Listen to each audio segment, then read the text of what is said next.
welcome to Turkey's security on a 70th anniversary of NATO membership, organized and hosted by SETA. Welcome all.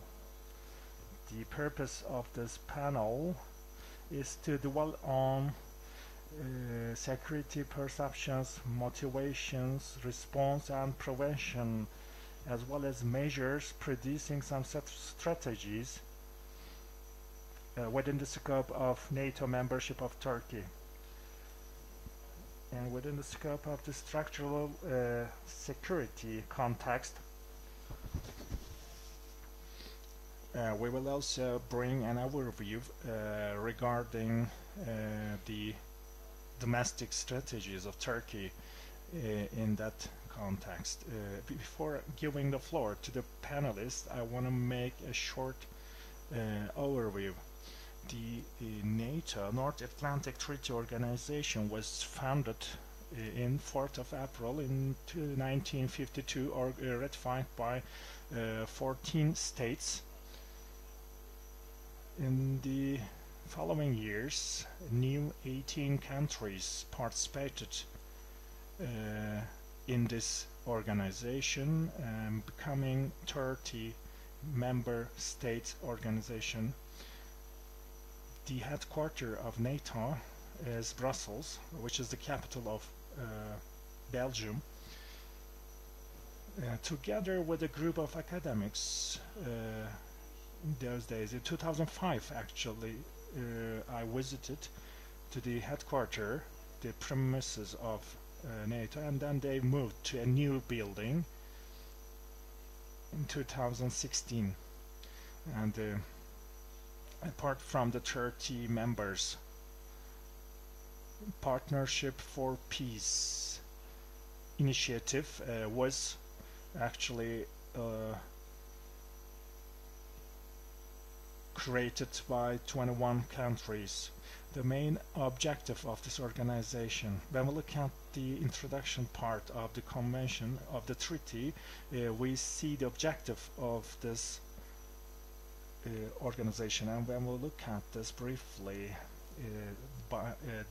keeping to be loyal to the general principles of United Nations, of course, showing respect to the rule of law, individual rights, and international law rules, the prevention of defense, security, and peace is the main objective, where the common attempts and efforts are made by the member countries. And after that, after the foundation of NATO, Turkey also spent an effort to become a full member to NATO. One of the basic understandings of Turkey in those days was to become a member to NATO, which is political parties approach, because the first date Turkey applied was 1950 May. Republican People Party was in power in those days, but in the following period again Democrat Party was in power, and NATO applied for membership twice. The NATO, actually some countries, the NATO did not host the application of Turkey warmly, because Soviet Union had a different approach against Turkey, and UK had different plans of defense against Turkey. But all these things actually changed the general understanding against Turkey during Korean War, and they realized that the Soviet Union could be attacking in an attacking position. And there was a meeting held in Ottawa, and they decided to make Turkey full member to NATO. And in 2052, the Turkish Grand National Assembly approved the full membership of Turkey to NATO. This date is the official membership date of Turkey, which is 70 years ago. In this period, how Turkey's position changed in a membership of NATO. We will take all these different aspects regarding the membership of Turkey to NATO. I'll give the first floor to Mustafa Kibaroğlu. Before giving the floor to you, I'll introduce you. Professor Mustafa Kibaroğlu is from MEF University. He's the Dean of the Faculty of Economics and Administrative and Social Sciences.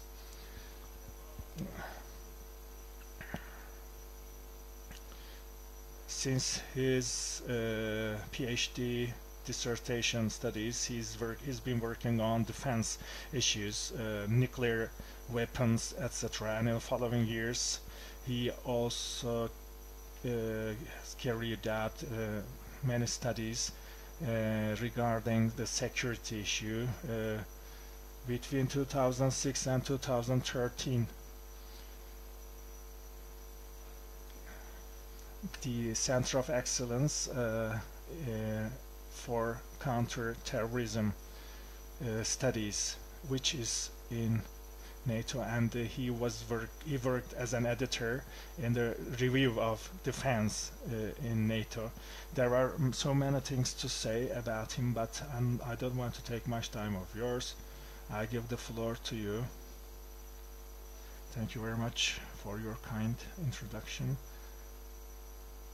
If you don't mind, I can address the audience from the lectern. Thank you very much for giving me this opportunity to address such a distinguished gathering.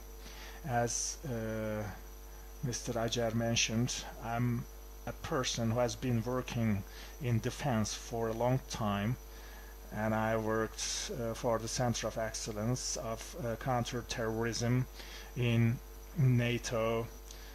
And in terms of the global security issues of Turkey, I'm also an academic who has carried out many studies. Because we are 3 speakers today, very instinctively I can say that, because I know the other speakers and they actually preferred to give the first floor to me. Maybe that is why I'm older than the other speakers. So I will organize the topic here in a holistic way. And there is one issue I paid a great attention, but unfortunately what was the function of NATO for Turkey? Turkey should abolish its membership. There are such rumors, or there are such statements. Of course, Turkey is a country which has been sacrificing and making so many efforts for the sake of NATO. And we also have been discussing with some military experts, with some diplomatic experts, etc. I just want to remind some important points in the light of such statements against Turkey's membership to NATO. Okay, the importance of Turkey's membership to NATO. It's pretty obvious here, as our colleague mentioned. The threat of the Soviet Union after the end of the World War II. They had many demands on the Turkish Straits, and then there was an agreement which is normally renewed once in 5 years, but they said that we will not revise this convention again. So this country has many demands on this geography. So Turkey's, of course, willingness to become a member to NATO was partially driven by this threat, Soviet threat in those days. and the United States actually did not support our membership in those days, but officially we actually became a member to NATO in 1952. Of course, there was a Warsaw Pact as well on the other side. So the positive security assurance was declared. This message conveyed by this alliance here, This was important, and there was another important contribution I paid you attention here. It was also mentioned by the introductory remarks. As far as I'm concerned, during my works in the Center of Excellence, the military movement principles, decision-making mechanism and processes, and the military movement capacity and capabilities of Turkey have developed highly and in a very modernized way, which is a very important pride of ours. Of course, we show respect to all different opinions. For 2 plus 2 doesn't equal to 4 in the social sciences, you know. So Turkey has one of the biggest and the strongest military power in this geography. If Turkey's membership abolished, the Cypriot administration will become the first member to NATO after Turkey's membership abolished, and we will see what will happen regarding the Eastern Mediterranean region and its problems. This is actually the 4th article here. There was one student, a candidate for PhD. His file was poor. But the other colleagues actually considered him as a successful student. I asked many questions, but I didn't receive any correct one. He normally received his PhD in Germany, but I asked, what is your expertise? Let me ask you a question about this. He said that I'm an expert in NATO. What do you think about the 4th article? And he said that never mind, there is one article in NATO, which is the Article 5. Ask your question about this because the rest is unmeaningful. So the 5th article of NATO, this treaty is important. Let me read it briefly. This is important. In case of any armed attack or threat against any member of this organization, according to the 51 article of the United Nations law, they can use their right to defend their countries in cooperation with the other members of the organization. Any kind of actions should be taken against the country who makes this attack, etc. It goes like that. Yes, we know it. One for all for one. If you are attacked, okay, we will defend you. Does it really mean like that? Let's look at the Article 15. In order to assure the security and to protect the North Atlantic region, individually or with the other states, including the use of arms, armed forces, of course, are not necessarily to be used, but this is just an action which will be taken. Diplomatic ways can also be investigated, but the other parts will assist. The other countries, other parties will assist. What does it mean? Okay, you are attacked, but if it's deemed necessary by the other members of NATO, maybe they can include their armed forces and they will assist you. Is there any criteria to provide assistance? One troop maybe, or 150 tanks, 25 aircrafts, etc. it's not detailed. There is only one expression which is saying that you will be assisted. They can provide assistance. So it is actually not tangible. We will talk about that later. The relevant article of the NATO, it's debatable. Again, what is the coverage of the Article 5 of NATO? In terms of the Article 5, against any party of the organization or against more than one party, you know, and it says that against Turkish lands, territories, one third or second third of the territory of Turkey. It's not specified clearly, so the entire territory of Turkey should be assured by NATO. We cannot think about the opposite of it.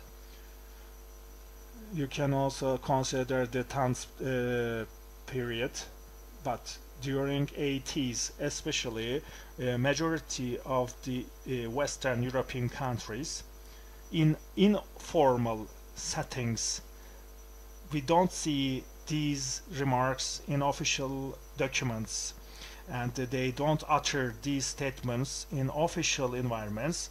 On slides, just off the record maybe, they always say to the Turkish counterparts, okay, we accepted you to NATO, and the Warsaw Pact was founded. Article 5 is enacted. We will defend you, but don't have any problem with your neighboring countries, Iraq, etc. If you have any problem with that, if you come to you, if we assist you as NATO, by the way, remember those days, Saddam's period, and they have some close relations with Soviet Union, and if we assist you as NATO, the Soviet Union will approach to them, so this will not become a problem between Turkey and Iraq anymore. This will be a problem between NATO and Warsaw Pact, and if the crisis is escalated, you know, these superpowers have nuclear weapons. We cannot take this risk. This is very critical issue, so don't think about that so much. You should take your force posture towards your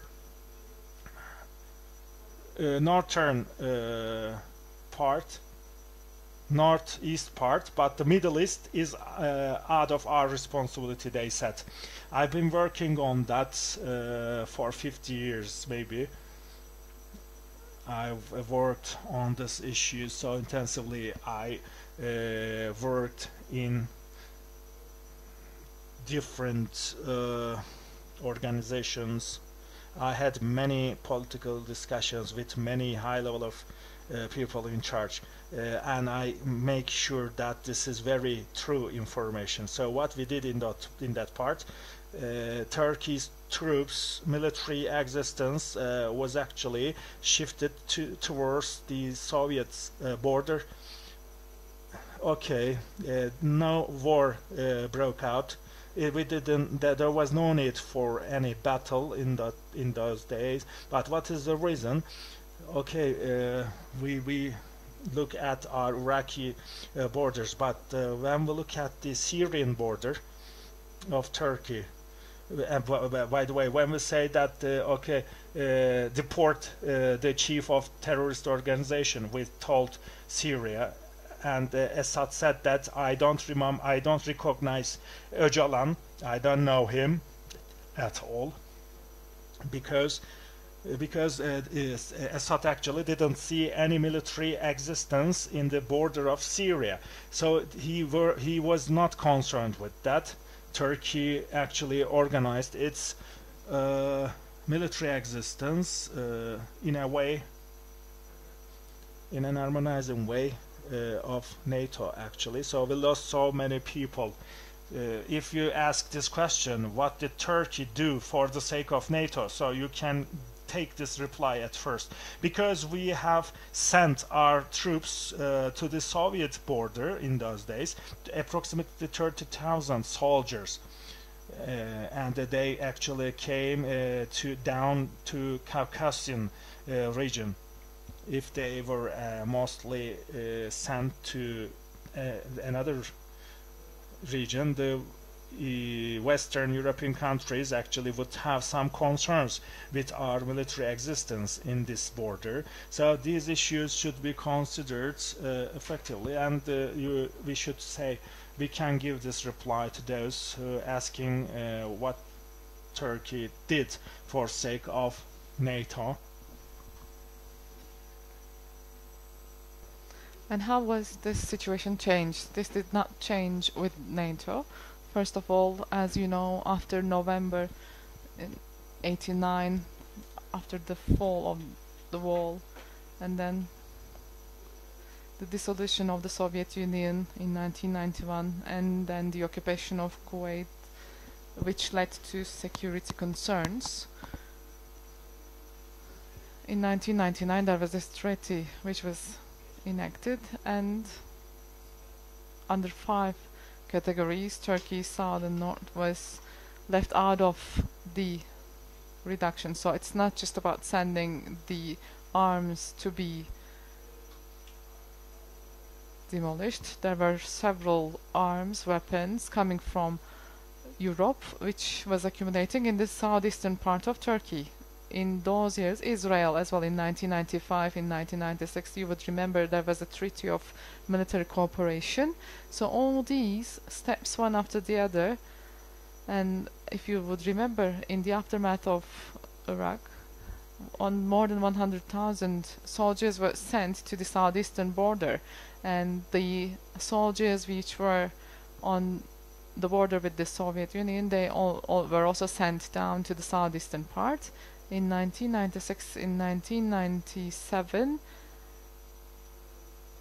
we were able to see that southeastern part had more than maybe 10 times many soldiers, and when the father Assad saw that,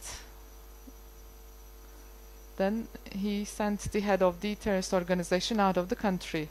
So that there was this kind of a sacrifice which Turkey made during that time, and which actually led to relief of Europe, which costed us terrorism in Turkey, and we lost thousands of people because of acts of terrorism. And there were also several problems encountered, such as Johnson's letter. If you do something in Cyprus, and if Soviet Union comes up with a reaction, you would remember that there are the tanks and there are the weapons that you cannot use, which I will not let you use in that case. Universal Texas, all this, there's this library, and in that library I was able to take the photocopy of that letter, and I keep that in my office. I am showing it to my students. So the raw letter, which was not actually translated in politically correct or diplomatic terms.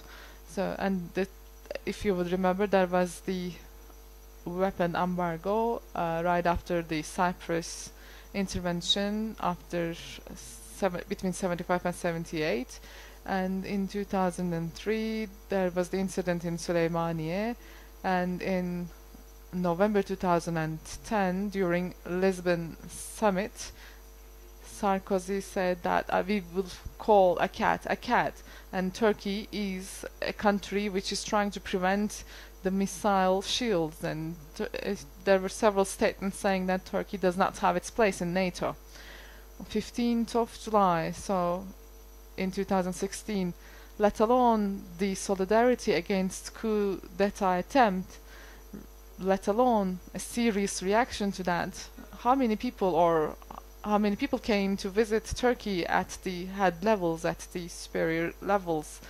It took them months to come and visit Turkey. So all these have been problems between Turkey and NATO. So you would maybe ask this question: despite this negative scenario, why would we still have Turkey in NATO? This is an important alliance, of course, and being a part of that alliance is, of course, very good. And I would not say that there should be any abuse of that power or that position. This would not be okay for Turkey and European countries plus the USA.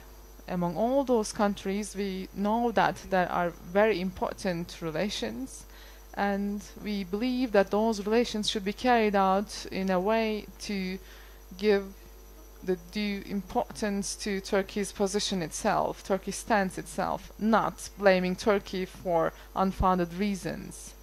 A person who is working in the field of security should make due analysis and understand the value and importance of Turkey, and I guess there is an opportunity for that, which will be discussed by Ece right after me. As you know, there is this agenda where we have 9 topics. You could see those 2030 agenda topics, important topics. I don't have to repeat them because you can read them on the slide. So starting from Afghanistan up to Aden Gulf, Bosnia, think about all the military operations, and Turkey was among the ones who were volunteering the first. I would be there, I would go there, I would send my troops. Or we can also say the same for anti-smuggling activities. So all these topics are very relevant to Turkey's agenda and NATO's agenda, so I guess it's an important opportunity to be used. Well, of course, the time we have is not going to be enough, but I wanted to show you a picture. I guess it was published by SETA in 2017, and if we have any representatives of foreign diplomacy parties, you would check my website. Mustafa Kibaroğlu is my name, and there are several English articles. I was actually including their pictures on that one, but this PowerPoint does not show it. But you can read my articles, English articles there. So this is all I have to say for now. If you have any questions, I'll be happy to answer in the question and answer part. Alright, thank you very much, Mustafa Kibaroğlu.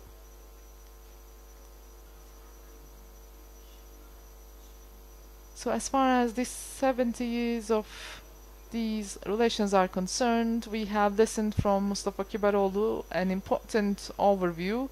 He has also provided us with points of reference where we could get more details, but there were some striking points he mentioned. For 70 years, Turkey and the relations between Turkey and NATO, and mainly the relations were focusing on the Eastern Bloc, and there were also threats and security issues which were against Turkey, which was not really a focus of NATO. And amongst them, he also mentioned that there was this coup d'etat attempt on 15th of July, and NATO representatives, it took some time for NATO representatives to come to Turkey to pay a visit. But in addition, he also pointed out the counterterrorism activities Turkey has been involved in, where NATO is not involved at all. So accountancy of those 70 years, of course, it is not easy to do so in such a short time. In addition, of course, he also mentioned there are also positive items, Turkey being a part of this important alliance, having a say there, having a voice there, and in addition, being present in several important regions. So NATO is an important alliance of which Turkey is a part, of course. So we can conclude your overview as such. Thank you very much. Now we're going to give the floor to Associate Professor Ece Baban. Let me also say a few things about her. Since 2018, she has been lecturing in Fenerbahçe University in Faculty of Communication in Public Relations Department. She has several books and articles in the field of communication, plus in the context of security, communication in the context of security. Her second PhD was in communication and international relations. Several of her articles is about international relations discipline, which is also held in connection with communication. In addition, she also worked with Ministry of Interior, where she delivered several seminars in terms of communication and security. She has taken part and represented Turkey as a female academic, a member of academia, not only in Turkey but also all over the world. She is mainly working in the fields of communication, terrorism, media, international relations, and perception management. Ece Baban will also be focusing on the relations between NATO and Turkey, so I guess she's going to have a similar perspective with her academic activities. The floor is yours, madam. Thank you very much. First and foremost, I would like to thank you for your invitation. I would like to thank SETA Foundation for this very kind invitation, and I would like to thank each and every one of you for your participation. As is mentioned by our moderator, I will be having a communication perspective towards the issue. I will be focusing on strategic communication between Turkey and NATO. When we are talking about military forces, of course, this is a very important asset. If you are strong in terms of military assets, then this means you would have more power in terms of diplomacy or in terms of power and management issues, etc. In 2022,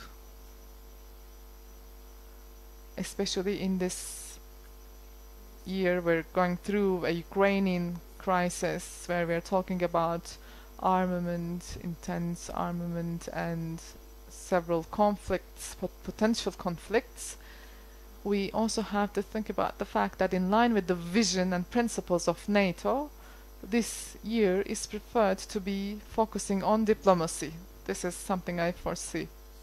Let me repeat the aim of NATO: freedom and security of countries being secured through military and political means. So we're talking about freedom and security, which is held, which is or which is assured through political and military means. This means all the countries should have an equal position in terms of freedom and security. So this is the final goal that they would like to make. So when we're talking about a common liberty, freedom and security state, well, this is of course indispensable for all the countries. When we are to have a look at the issue from the political dimension, changing the perspective, solving the long-term conflicts, and when it comes to defense, carrying out collaborations, etc., all these are important. And when it comes to military perspective,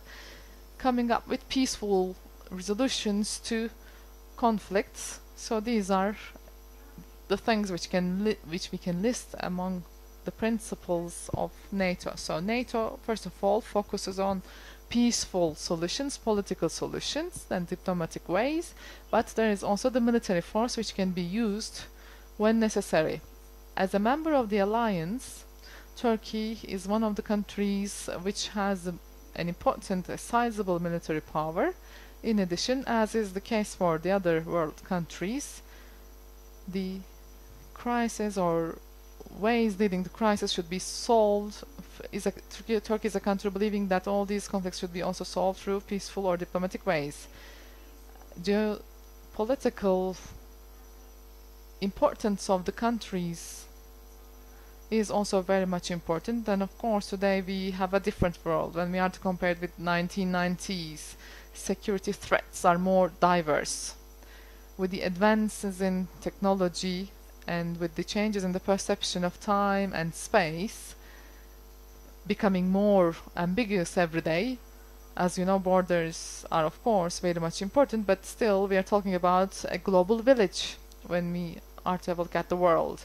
As far as communication is concerned, the West impacting the East or the East impacting the West, this is not just about boundaries. You cannot contain these problems within boundaries anymore. With the advances in the technology, these are becoming more widespread every day. This being the case, this is also the case, by the way, in every part of the world, in Africa, in Asia. The threats and the security measures to be taken against these threats, given the article number 4, 5 and 6 of the NATO Convention, requires a common approach, a common reaction. Geostrategic and geopolitical importance of Turkey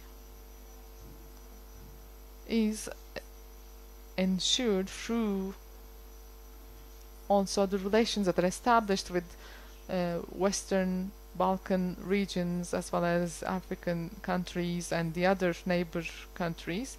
So supporting that, understanding that value is also very much important in terms of strengthening already good relations between Turkey and NATO.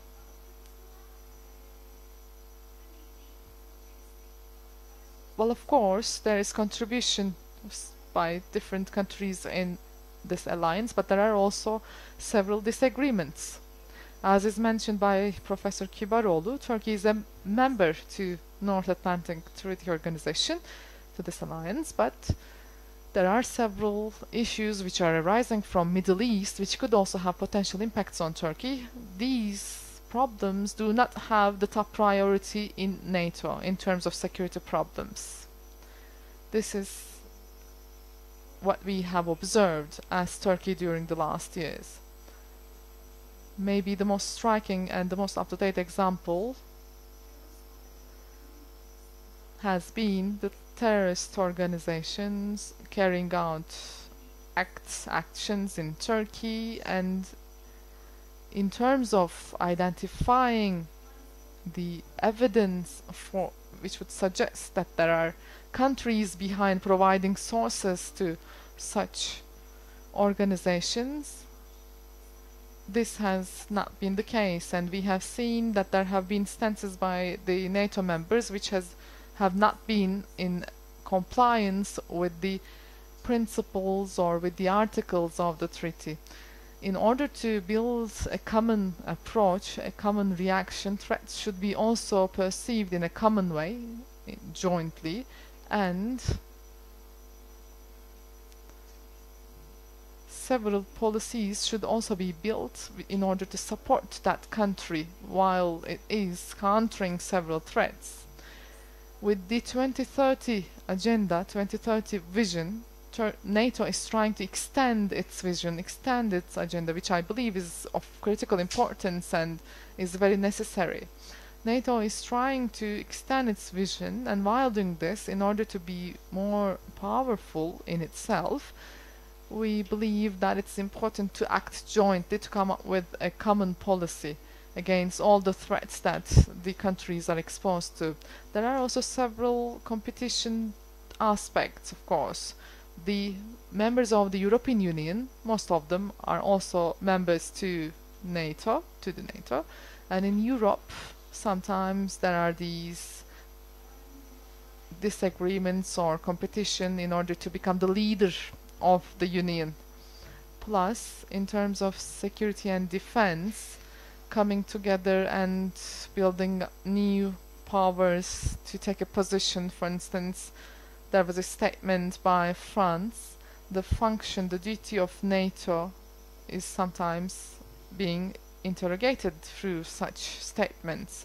So all this membership, establishment of the NATO, and up until today, if we are to have a look at that process, we can see that there have been changes in security understanding, security perception, as well as security threats. There have been several social changes, some transformational issues happening, and in the meantime, measures taken by NATO have also changed in terms of quantity and quantity.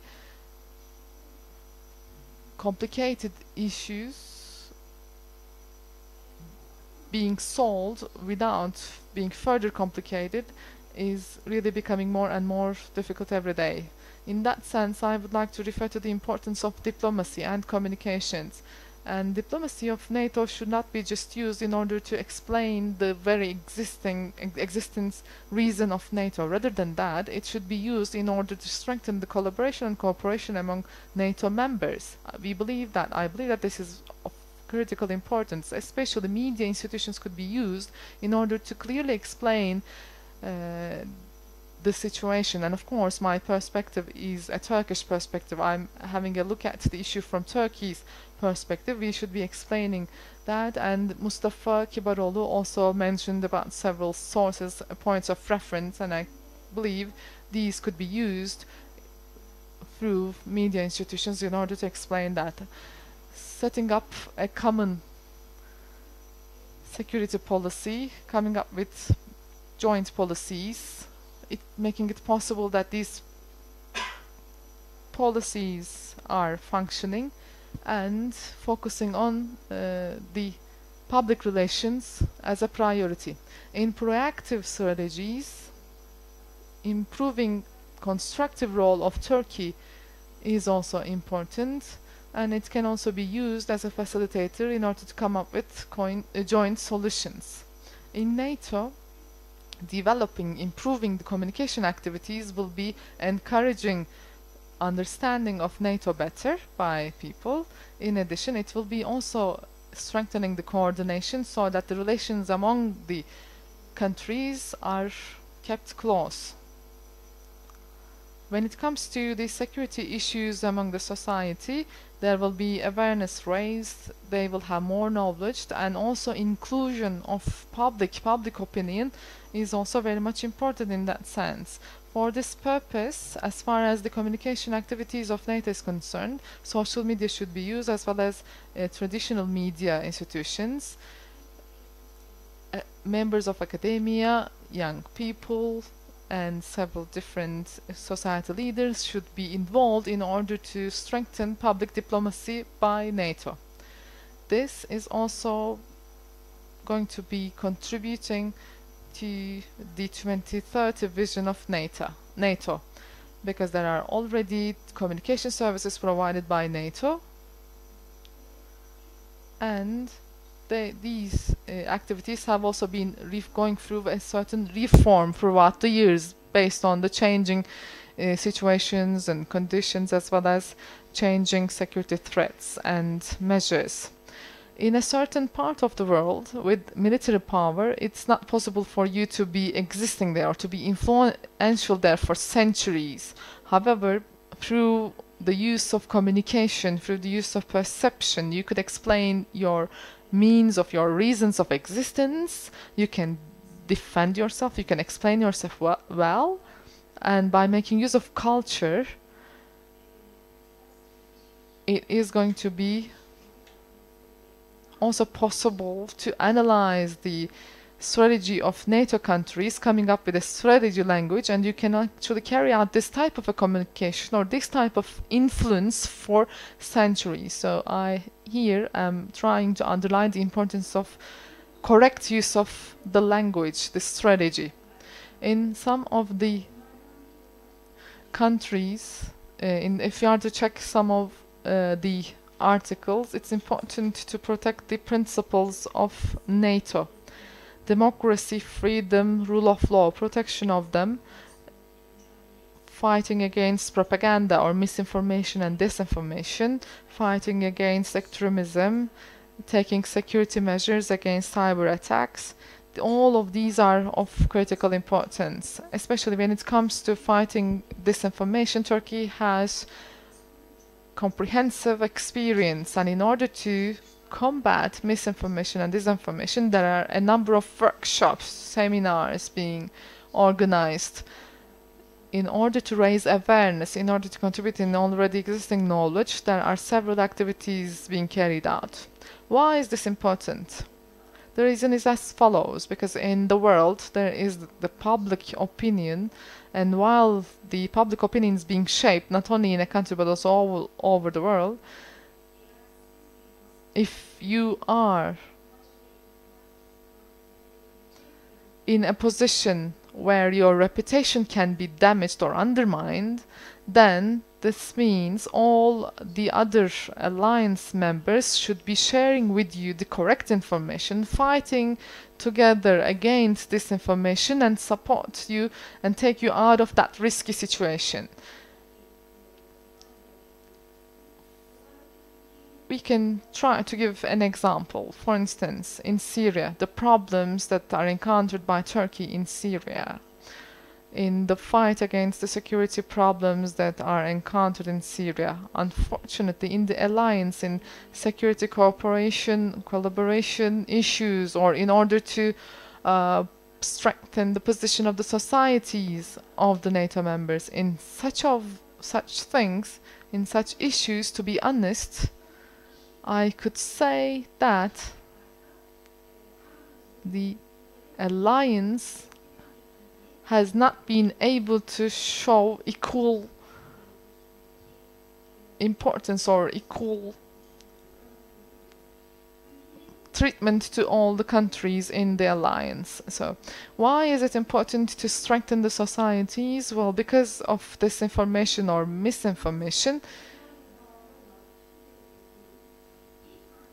you would see that when there is a problem in one of the countries, when there's a concern in one of the countries, when you start a movement through fake news in a country, unfortunately this would have a domino effect and it would lead to the other countries which are tied with invisible ropes. Today we are talking about a pandemic and we have seen several examples of disinformation and misinformation, and just like the virus did, the misinformation and disinformation is becoming widespread, is infecting people all the way around. So trying to fight against these issues is very much important in order to ensure there is collaboration and cooperation among all the member countries, and this is also important in order to set up, in order to construct welfare in all those societies, because when one country is trying to undermine the other country, the position of another country, this is not going to be in joint interest. So in order to avoid that, we should have a common approach, a common agenda, a common vision, a common perspective, in order to leave behind a livable world for the future generations, especially as far as 2030 agenda is concerned.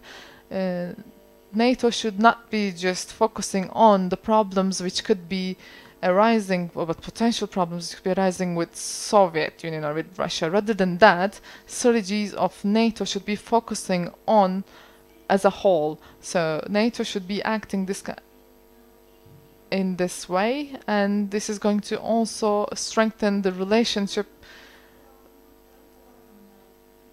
of NATO, of the alliance with the other countries, with the rest of the world, and it will also strengthen its position and diplomacy network.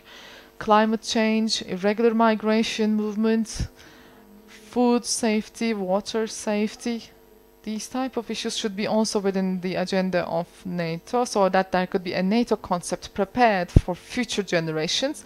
I believe that this is also going to be very much significant for NATO members, and institutional structure of NATO should be also actively used in order to build a bridge. I hope I have not exceeded my time too much. Well, you have exceeded a little bit. All right, then let me wrap up. I don't want to take too much of your time, especially when we are talking about social reality, not only inside the NATO, but also maybe outside the NATO, towards the globe.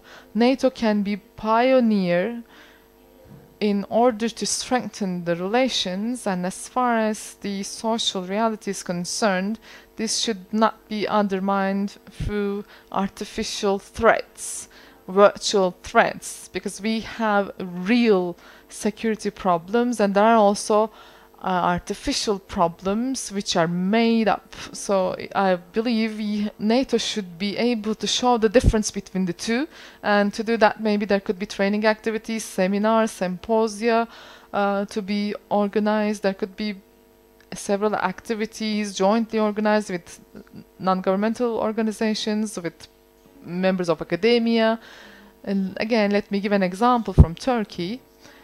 Well, think about it as such.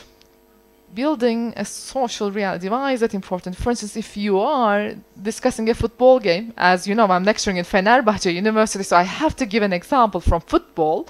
So in order to explain that you're talking about a football game, you need to show the field, you need to show the footballers, you need a referee, you need the goal. So when you put them all the elements, then you could tell the other person that you're watching a football game, and that person can be convinced that yes, indeed, I'm watching a football game.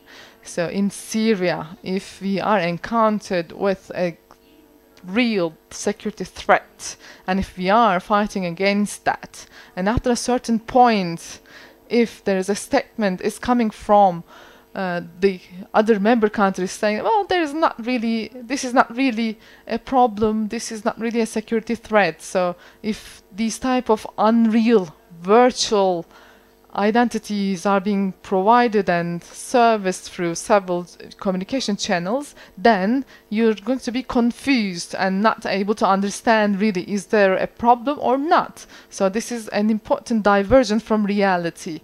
I think you are becoming, when this is the case, when there's this kind of a statement coming from a NATO member, then you're going to be more at risk of being in a confusion. So in order to fight against such issues, you need to come up with real policies, and existence of NATO is very much important in that sense, coming up with a joint approach. A joint perspective is of critical importance for world security, and it is not possible to do that without having relations with culture, with language. You have to use the power of communication. Thank you very much for listening to me. Thank you very much. I've taken my notes, and regarding your speech, I can highlight a couple of points. Between NATO and Turkey's relationships, positive and negative aspects for the last 70 years. She brought a comparative overview, and in a field of communication, actually, she dwelled on very important points within the scope of the 2030 vision of NATO. It also covers public opinion, by the way, and communication strategy should be able to support security and safety. There are very well-known security risks and threats Turkey encounters, and of course it's very important to explain these security threats against Turkey to the members of the NATO. In the era of communication, it's very important to reach the public opinions of those member states.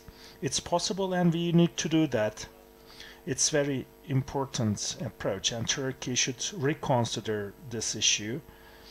There could be very huge threats against Turkey, but the external perception would be different as we have, and there are real security threats and the perceptional ones, so we need to focus on the real ones in a global manner, and this should be the need of the NATO as well. The NATO is not only a military alliance, it's also an alliance of security.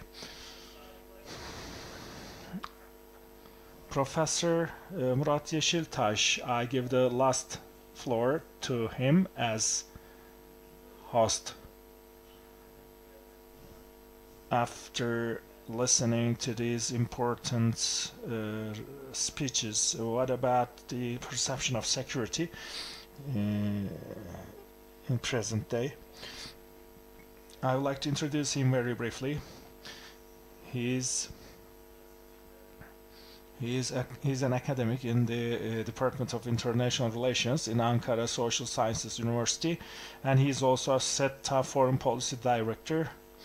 He works on international security, international policies, international security issues. Uh,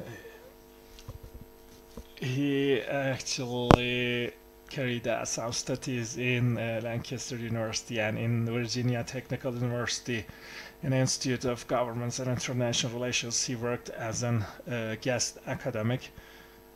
He published important articles in the field of security. I don't want to count each of them. Where is the position of Turkey? Imaginary geographies, colliding narratives. This is actually a book he has recently published. Apart from that, armed actors in the Middle East, terrorist organizations,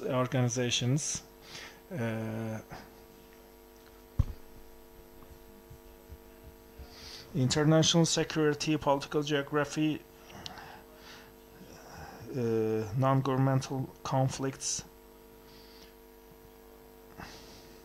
There are many working research areas he has. I give the floor to you. Thank you very much. I salute all of you. Welcome to our workshop. Previous speakers have explained all the issues in a detailed way. They brought the historical frame regarding NATO and the potential developments for 2030 vision of NATO. Of course, our subject is to revise Turkey and NATO relations on the 70th anniversary of our membership. It's not possible to say that all the developments have come out in an integrated way, but both parties take the advantage of this membership, of course, in some form or another. So that this is actually, maybe there is a lack of harmony in the background when we consider the point retrospectively, but two actors give benefits to each other in the field of security, especially during the Cold War and Soviet Union's geopolitical position. Turkey took its position in a very secured way, and in terms of the military aspects, Turkey has also taken the advantage of some US aids to develop Turkey's military structure and westernization periods, and Turkey actually identified its foreign policy route. So this is of course a military power, military base, and Turkey is a wing country during the Cold War. Because of some regional conflicts, Turkey then became a frontier country. We don't know the details maybe so much, but NATO's Turkey's reconciliation, reciprocity, and it has a very significant position, especially in a field of intelligence. We should not ignore the importance of intelligence in this region. In that regard, there is no need to talk about the geopolitical importance of Turkey. Turkey is a very exceptional country in NATO, because we are on the edge of the eastern border, and Turkey is a single Muslim country member of this NATO. This is not so much discussed, but in some of the missions of NATO, you know, Islamic geography, Islamic countries are sometimes exposed to NATO movements, and Turkey actually don't send any combating powers to the Islamic countries, but we can say many things for the past, but we should also talk about present. NATO should be transformed in any way, and this transformation must be specified clearly in the 2030. They tried to do that, but at the end of the day, this is a discussion document prepared by a couple of people. Actually, in 2022 in Madrid. That would be strategic mission document, I think. The previous one would be expired, and the new strategic document will be prepared. Our experts elaborated this issue in a detailed way, but up to what extent NATO could adopt itself to this new transformation. We are under a new transformation period, and it's not so possible to understand this transformation fully, or we don't consider this transformation with an integrated approach. This is a case anymore, and the big political conscious returns here, and this is now on the agenda of US and European countries. So this struggle, being a powerful country struggle, will play an important role, and armament, especially nuclear arming, could be strategically deterrent, but this is now discussed in international arena. The climate change would bring a very remarkable strategic change when you look at the all risk analysis and predictions. There are various resources, and geopolitization may cause conflicts between states deeper. So climate change is in a very important position. It may change the game rules. There are many sub-dimensions of the climate change, and there are also some changes in the structures of the states. There could be some systematical effects because of such changes in the structure. So 2030 vision paper should also impose all these things. First, adaptation comes here. What we mean, the capacity of the all countries should be built, should be increased against the new threat environment, which is also specified and defined in 2030 vision. It requires adaptation process, and transformation comes second.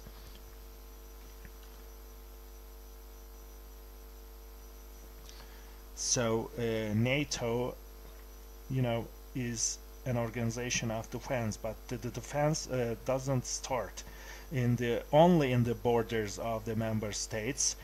There is a Chinese question as well. Chinese question is not described as a threat right now, but NATO actually skipped understanding part of China, but in a smoother way, maybe Chinese threat will also be specified in the following period. This is not homogeneous understanding in the membership. There are different perspectives as well. But after making this transformation, there will be an harmonization or adaptation process for the capacities. In terms of the technological capabilities, etc., there are serious differences between NATO members, so Turkey's difference comes here as well, but not like a military organization. We don't have any problem with that. But what will be the political mission of NATO, and the unity or a common understanding or consensus in NATO in capabilities, will it be able to show a common reaction against threats in military bases? In Brussels, ambassadors assemble, they discuss, and they produce a common text. They don't produce different texts, of course. Finally, they prepare the final document as a reply, as a response to Ukraine issue. But can it show a common stance No, but there's a problem of consensus in movements. Turkey has so many advantages regarding the topics we mentioned. Turkey is the second biggest military army. Turkey is the second biggest army of NATO after US Army, but this is not on paper.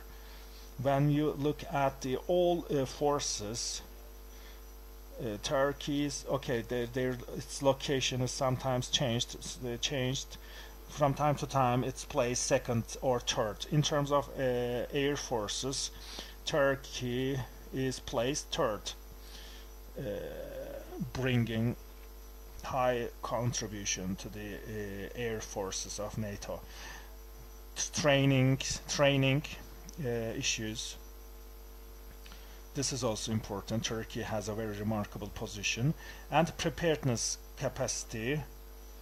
This is very important characteristics of NATO. You have to be prepared in case of any war, any battle. You need to be able to adopt, and you need to be able to show military reaction as soon as possible, as of the moment that war breaks out. There are also some other actors like UK, US. They are different maybe, but when we compare with the other big actors, when we compare Turkey with them, the Turkey can engage itself directly against the threat, and Turkey is very prepared in the new battle environment. This relationship is very important, and Turkey's awareness is very high. We have many defense expenditures. 2% standard is very easily caught by Turkey. We do it with our own expenditures, defense expenditures. We produce local defense sources. We don't import. So there is an ecosystem here, and Turkey will be a very important part of this ecosystem, which will be much more appropriate for Turkey against the 2030 vision objectives. Adaptation and transformation capability, again, when you look at the internal transformation in the army, Turkey, of course there could the relationship between the military, between the army and the civil government, it has been much more democratized, and this transformation capacity actually reached to the top level, and Turkey became a very effective country in defense issue. And finally, regarding 2030 vision, there are some geopolitical confrontations, and Turkey can bring much more contributions to this alliance in terms of its location. But this is not causative position, just like the one in the Cold War. It can disseminate it, promote it widely in the alliance, because Turkey has an enlargement in its geopolitical profile. Power injection can be done in Syria, in this region. There would be some different reflections from this respect, but there are two final issues. Challenges in terms of Turkey and NATO in a general way. The strategic autonomy issue, you know it. Since 1990s, European Union has been dealing with this issue remarkably. Strategic autonomy, from whom it will be, and for what objectives this autonomy will come out, and will it be integrated with the NATO in all aspects, because the European Union's one of the biggest objectives of the European Union is this strategic autonomy. If it can manage it, so the European Army and the mission of the NATO, that these two positions could be contradictory, and the priorities and the differences. This is another issue which has been debated for the last 3 years. They are both NATO members, but about the same subject, but they may use different proxies, and they may show their superiority against each other in the same topic as the member of NATO. There are some conflict axes inside NATO. Okay, regarding Russia and the Ukraine questions, France and Germany are much more calming, but other countries, for example UK, etc., they are much more in an attacking position, maybe. So when we look at the actions here, that would be a problem, because they take the decisions anonymously. Adaptation capacity of the countries are not the same. When you look at the Article 5, the cyber threats should be considered, should be covered in the Article 5. This is a discussion in the 2030 vision paper, but we see that there will be some other problems in that regard. But the biggest problem from my side is as follows: the general international strategy of European Union. Europe actually still undertakes its patronage position and they try to impose and manipulate their patronage over NATO.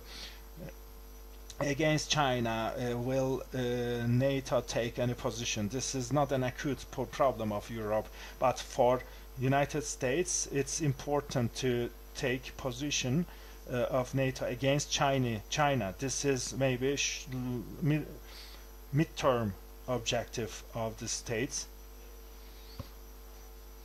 So the United States' dominant position in NATO will also be affected by this understanding. So this will also cause a metamorphosis of NATO. So this seek for this autonomy is also conducted in Turkey. In the international policies, in the defense policies, Turkey has some priorities apart from NATO, and it's sometimes becoming a different actor from NATO. And our experts mentioned about this issue, especially in the field of terrorism. And the second one is geopolitical profiles, portfolios of Turkey and NATO. There are sometimes overlaps between these countries, Turkey and NATO. So the tension may be escalated because of that, and there are also some differences between the member states of NATO, which is very basic, especially the southern wing of NATO, that the Greece part, for example. There's a tension here. It should be decreased, but it also depends on the NATO attitude. If you don't fix it through NATO, but if you try to fix it through European Union, this is another issue, because Turkey is not a European Union country, but the Greece is European Union country, European Union member country. So you act in favor of Greece in a sense, in the light of European Union's membership, not in the light of the NATO membership. But for the current issues like Ukraine, very likely which will happen, this disseminating policy of Russia here, we should consider these two things together. So the differences of the countries, France again is one of the countries with differences. And does NATO really assure the security, or sometimes NATO itself can cause such threats? There are some discussions about that within the scope of CATSA. You know, one member of NATO imposes sanctions over another member of NATO. So in long term we can see some other results, different results. Public diplomacy, this is another issue. I'm not an expert on communication. My colleague has focused on this issue in a very detailed way. Turkey has some roles to be undertaken here. Turkey is isolated, or the decisions are taken in Brussels, and just Turkey is just notified about that decision. Sometimes there is such an impression we see, but of course that's not the case. The decisions are taken together by all members of NATO. So Turkey versus NATO perception should be broken. In order to fix this communication problem, NATO has also some responsibilities to take, and then Turkey will of course bring positive contributions to settle this problem. And I give the floor to you.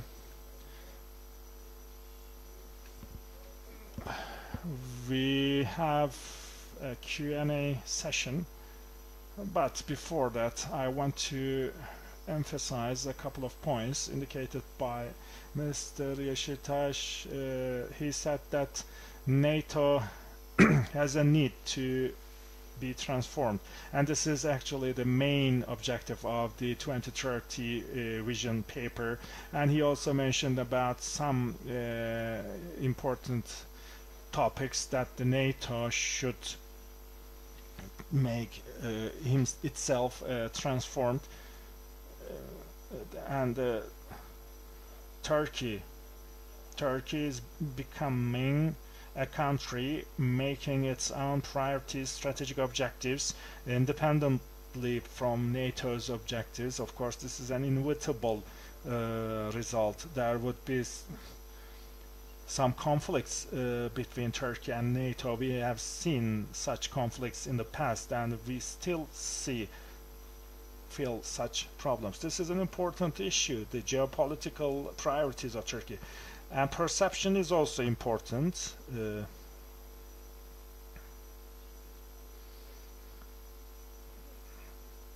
Competition between United States and China is emphasized, and what is the position of NATO in this competition, and what is the position of Turkey in this competition.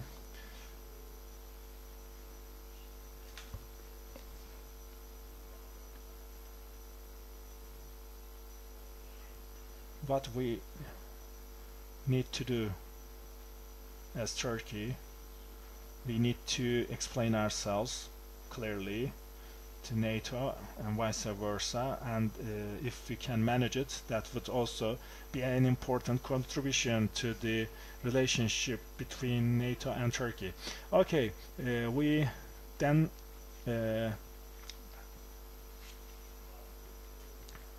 concluded 3 speeches. I think there would be some questions from your side. If you have, we can receive your questions.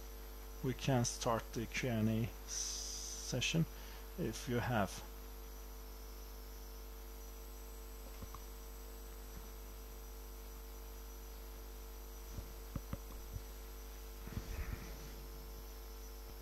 Herkese tünaydın. Ben Albay Bukasel, Senegal Savunma Bakanlığı Ateşesi.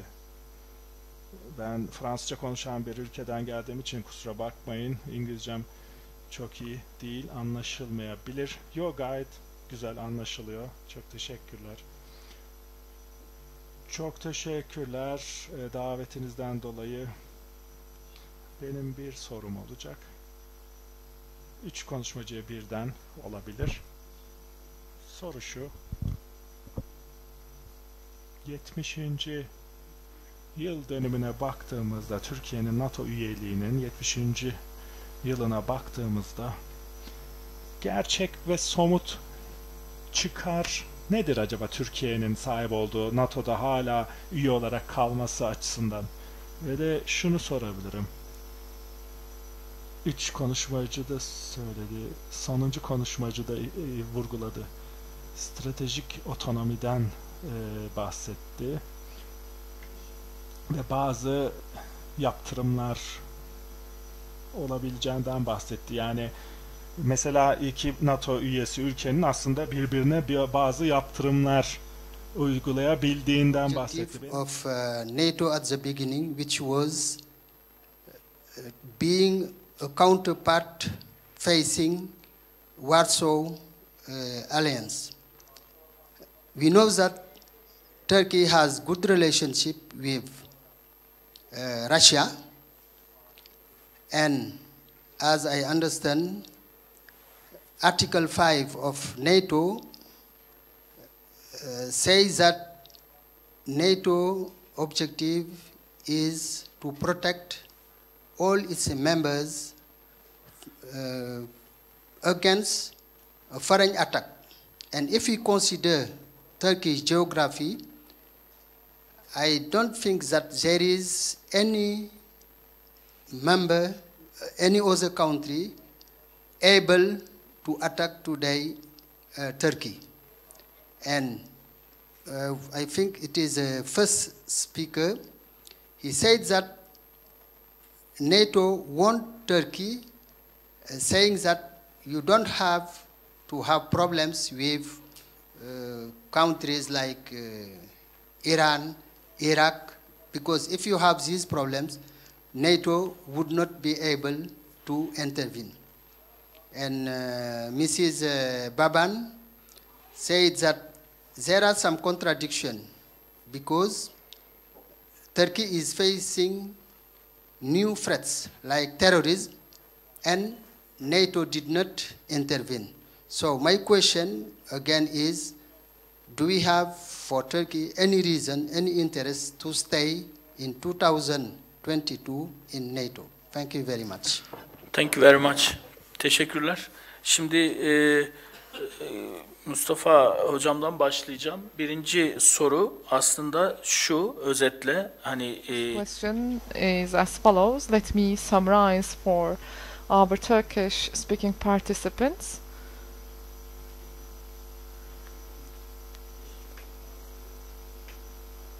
There are several differences between Turkey and NATO, which have been referred to by several speakers, especially in terms of the approach when it comes to terrorism. So while this being the case, and while the situation is as such, what are the real and concrete interests of Turkey to stay in NATO? Go ahead. Çok teşekkürler soru için. Fransızca'da konuşuyorum. Aslında size Fransızca'da cevap verebilirim ama katılımcılarımızın çoğu Türk. Dolayısıyla isterseniz Türkçe cevap vereyim. We can answer the question quite clearly. Based on the perceived threats, the structure of the security will be planned in a country for at least a minimum of 20 years, 30 years. So when you have these perceived threats, the force and the security structure that you are going to be building will be costing you a certain amount. If you are going to do it on your own, individually, then it's going to cost too much. But if there are other countries, for instance, who would like to shoulder the same burden with you, saying that let's come together, let's get organized and do it together, it's going to be a pragmatic and a smart solution. So I guess this should be the perspective. Murat Yeşiltaş also emphasized, of course it is not possible to talk about a lot of things in just 20 minutes, Turkey being a part of the West, of the Western countries, this is also an important thing for Turkey to be a member to NATO.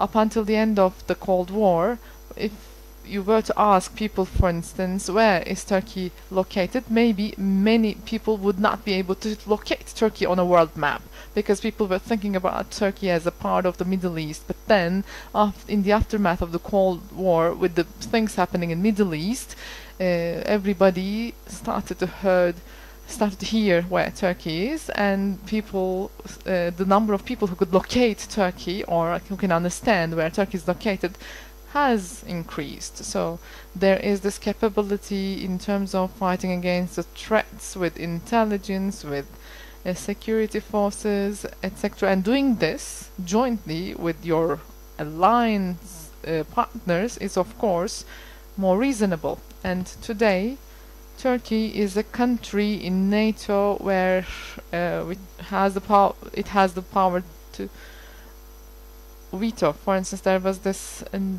publication about NATO in 70s and 80s, and we were saying that 1 is bigger than 15, and now we can say that 1 is larger than 29. So whatever the rest 29 countries would say, if there is a decision to be taken against your interest, one country is able to reverse that. So there were 16 hotspots. There was this report which was published about these 16 potential threat areas, 16 hotspots in terms of local threats, and 13 out of 16 were relevant to security of Turkey. And Turkey, in terms of fighting against all of these threats, what would happen to Turkey if Turkey was just on its own and it was not for the NATO, and what would be the intervention from other countries be in this ESDI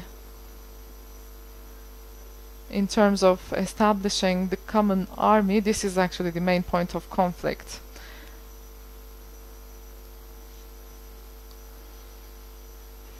In terms of intelligence,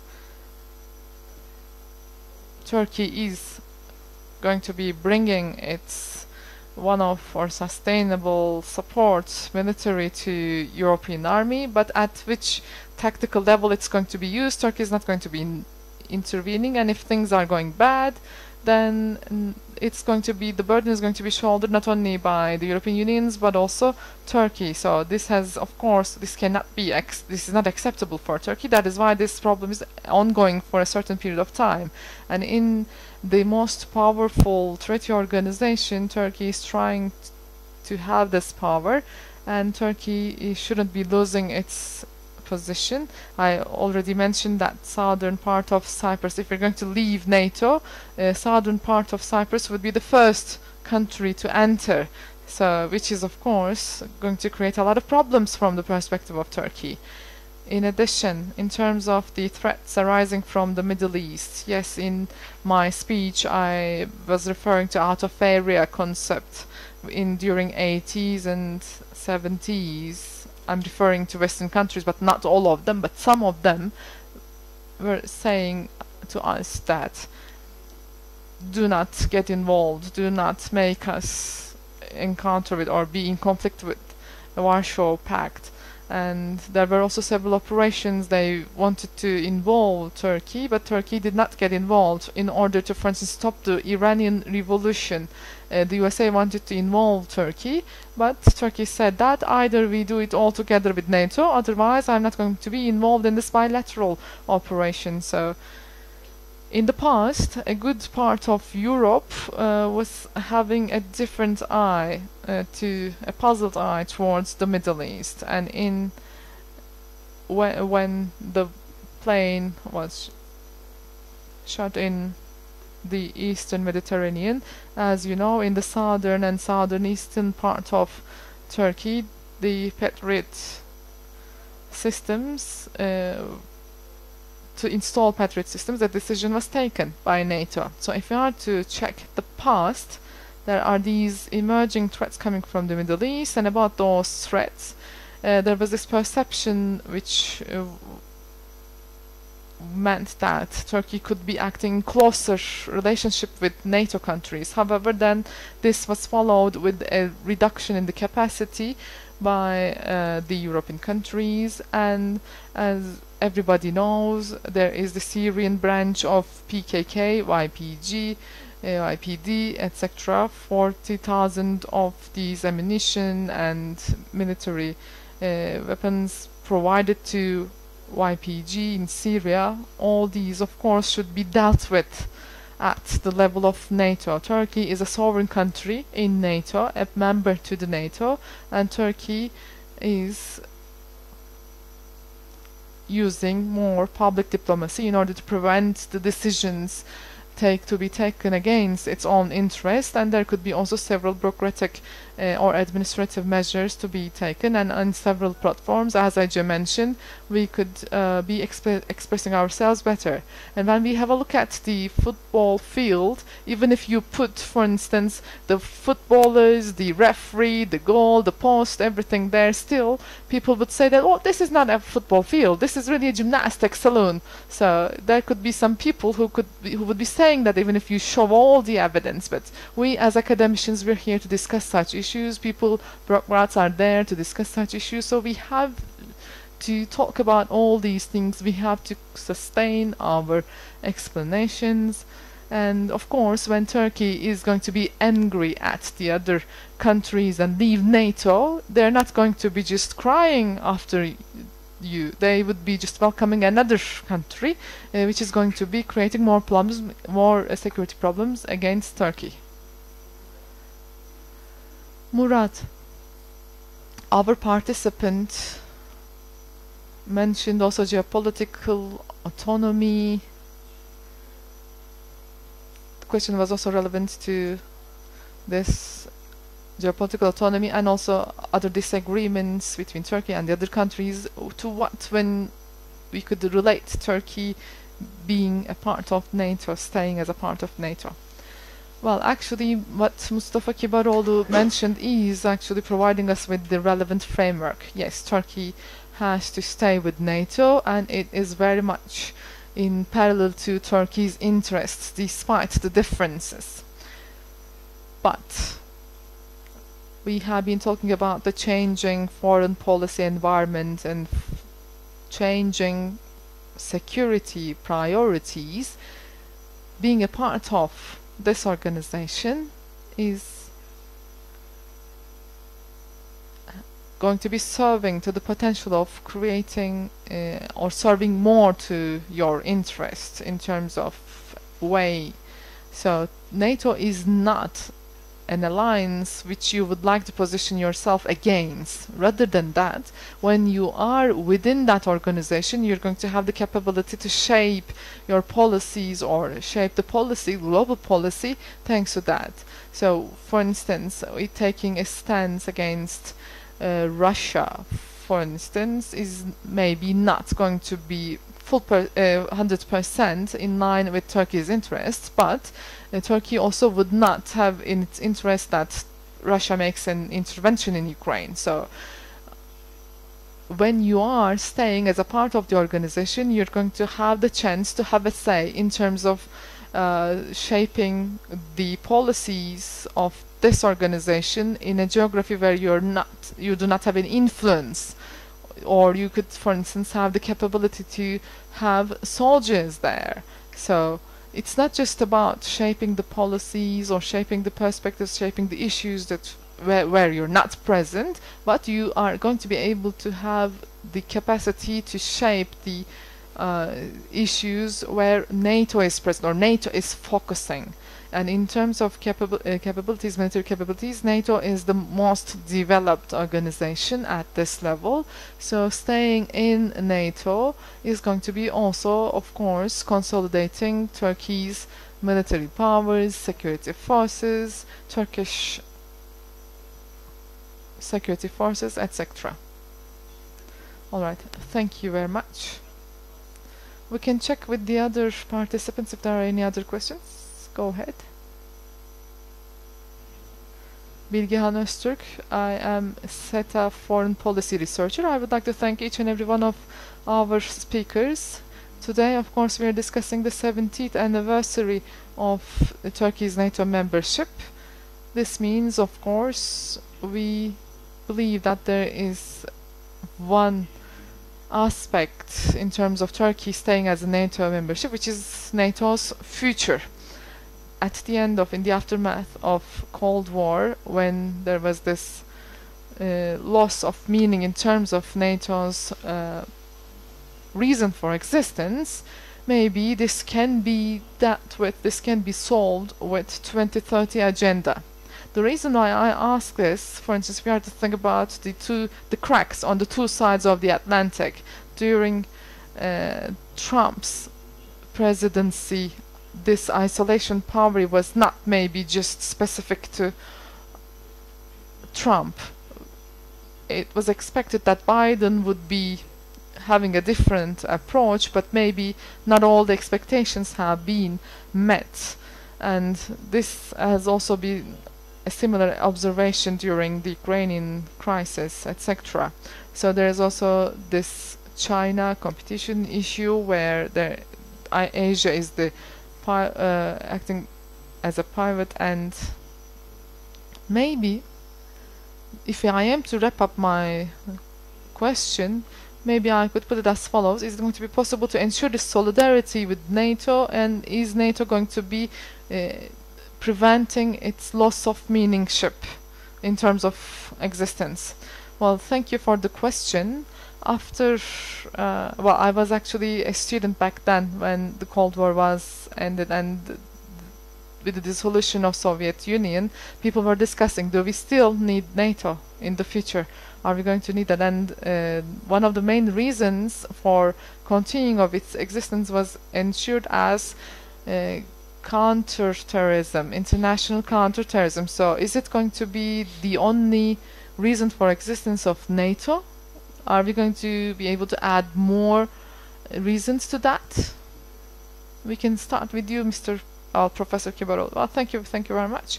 While we are explaining NATO to our students in all our lectures, we say the same thing. We're talking about the Washington text, and if you are to check the text of the treaty, it does not say that there is this threat against this country. It is it does not specifically, the treaty does not specifically say that it's established as a union in order to fight against threats coming from the Soviet Union, but it describes it as such. When you say, well, it is a fruit, it starts with A, it ends with an E, you understand that it's apple.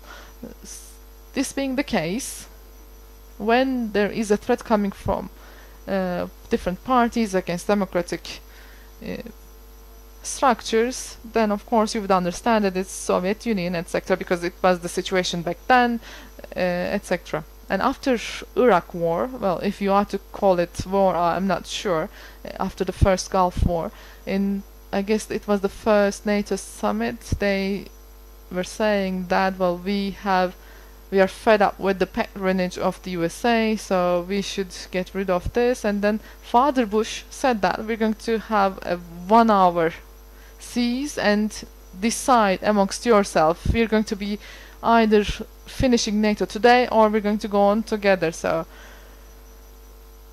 then they apparently thought that it was necessary to go on. If we are to think about the situation all over the world, up until then, it was the position of the competition among the countries, and François Mitterrand was objecting and saying that you're reacting too quickly, and Kohl actually said that first of all two Germanys should be uniting, first of all under the framework of NATO and then under the framework of the European Union. So there was this policy, and from the perspective of the USA, again there were several threats, global threats foreseen, and it was not just collective defense organization, it has become collective security organization. And in Norfolk, Virginia, Light Command Transformation's most important mission is to come up with the strategies and policies against emerging threats. Well, of course, you cannot use Leopard tanks against terrorism. You need to have vessels which could act right away, which can go overseas, and which can project force, which can stay there for 1 year, for 2 years' time, which are in parallel to the capacity that you require for countering terrorism. In Ukraine crisis, let me say the following. Well, Ukraine is not a country which we could say, you're not a member to NATO, what do we have to do with you? Anyway, you cannot do that. Just like the letter in Chamberlain's hand, when you give one piece, the others would follow. So, on the other hand, there is this NATO member, Turkey, being told that you shouldn't be having problems with Syria, saying that this is out of area, but you're acting as if Ukraine is a member of NATO, and you are just putting NATO right in the middle of the problems which go back to like centuries. So when it comes to Ukrainian crisis, it seems as if the countries and NATO is going back to this collaborative, this joint defense. So I am working specifically in the field of non-proliferation of mass destructive weapons. So you can ask 100 statesmen, and if you are to ask them what is the top threat, they would say nuclear threats, nuclear weapon threats. Is this threat still existing? Yes.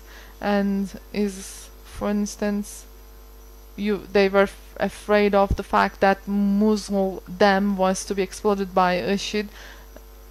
You can see that the ideology, the capabilities have been transforming amongst these terrorist organizations. So terrorism is a global threat, and you cannot take a step back. You cannot say that, oh, this is enough, let's now move on with shift to autopilot. No, rather than that, you can see that threats are becoming more complicated, so you have to stay with that. So from collective defense to collective security, with the Ukraine crisis, it is going back to area defense, collective defense. So there's this perception, there's this impression that you would get out of this crisis. And countering terrorism should be the priority, top priority of NATO. This has to be the case. You would say maybe that there hasn't been any issues up until so far.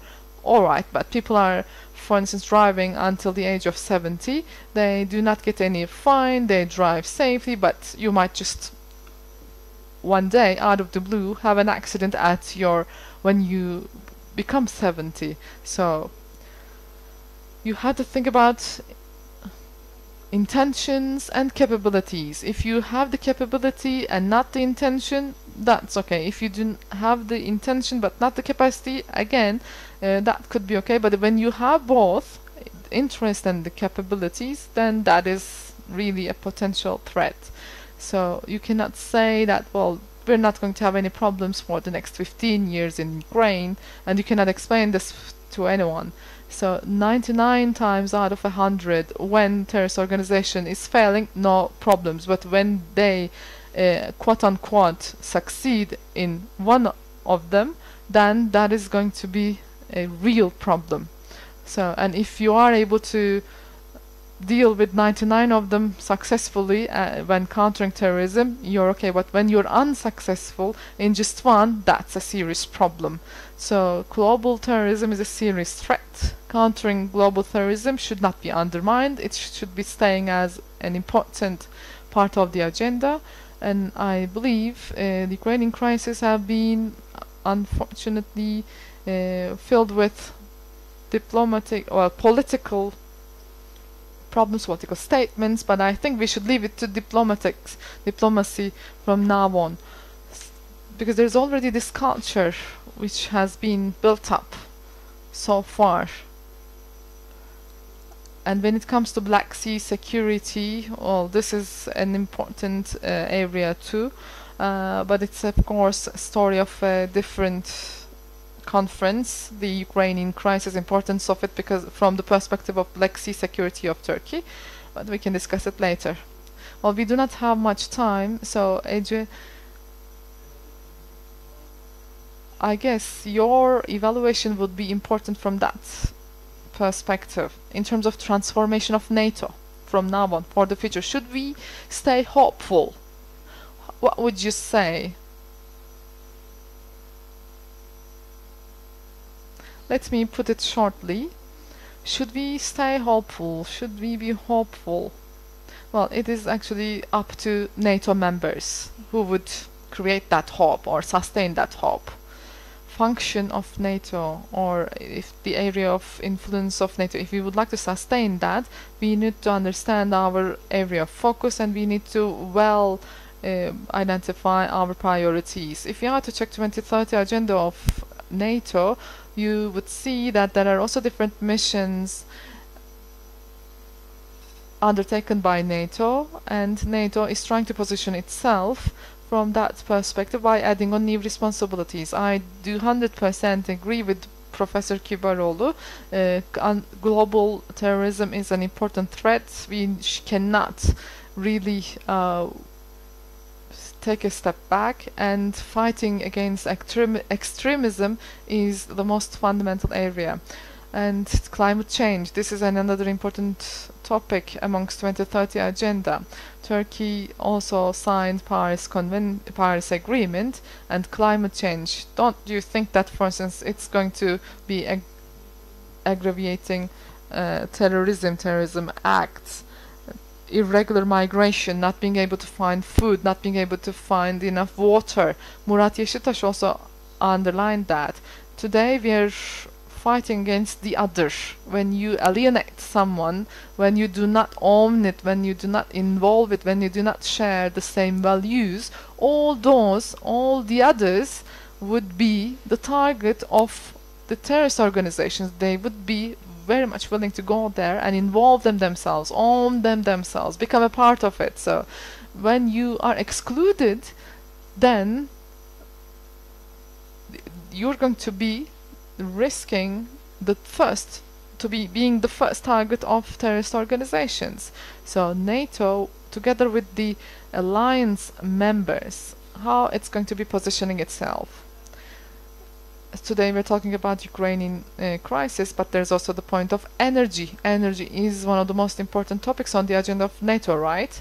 Because this is one of the most important leverages of Russia, which is really disturbing the USA.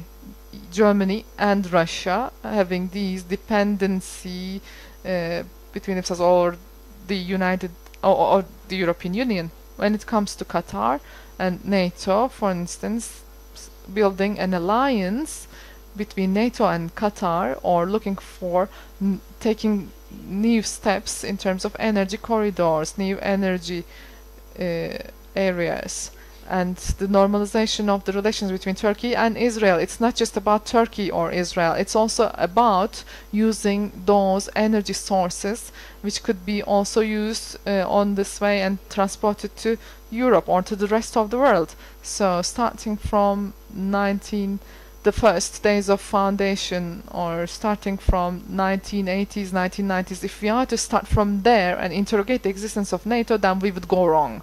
We need to we need to ask the questions from a different perspective, looking for new energy sources, looking for competition problems as alliance countries, scientists, academicians, researchers, politicians, diplomats.